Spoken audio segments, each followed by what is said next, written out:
लापता होने वाली दुआ का कोई सुराग ना मिल सका। वालिदैन का रो रो कर बुरा हाल। पुलिस की हर कोशिश बेकार। दुआ की बाजियाबी के लिए पुलिस और दीगर इदारों के छापे जारी हैं। दुआ के वालिदैन की दुआ की वापसी के लिए दुआएं।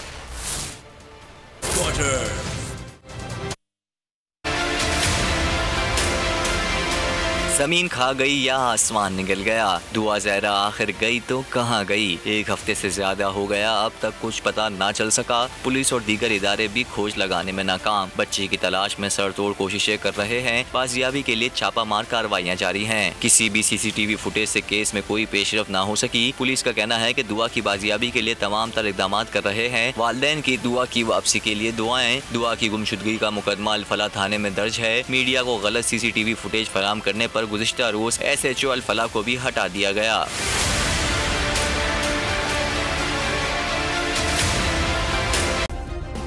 सब्सक्राइब करें और बेल दबाएं ताकि कोई खबर रह न जाए।